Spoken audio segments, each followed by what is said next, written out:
Like చేయండి friends. Srisailam నుంచి మేమైతే లడ్డూలు తెచ్చుకున్నాం. ఇవి అయితే చూర్ణమైనవి, చూర్ణమైనవి అయితే. ఇది ఒక ఆయిల్ డబ్బాట.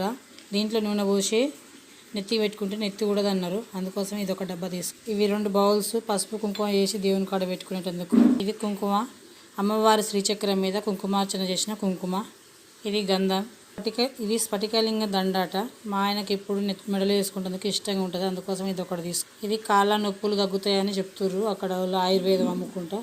అదొకటి తీసుకున్నా. ఈ గుగ్గిలం మసాచి దేవుని కాడ వేసుకుంటుంది. వీటిని కరక్కాయలు అంటారు, మనకు కూడా ఇక్కడ దొరుకుతాయి కానీ దగ్గుగిన పోతుంది, అందుకోసం అని తీసుకున్నా. ఈ నేల ఉసిరి అశ్వగంధం 2 పౌడర్లు షుగర్కు తగ్గుతాయి. ఇది కఫ్ సర్ది జ్వరం ఉన్నా కానీ తగ్గుతుందట, అందుకోసం ఇది ఒకటి తీసుకున్నా. ఇంకా వీటితో పాటు నా మనవళ్ళకు బొమ్మలు కూడా తీసుకున్నా ఫ్రెండ్స్. నచ్చితే షేర్ చేసి కామెంట్ చేసి లైక్ చేయండి.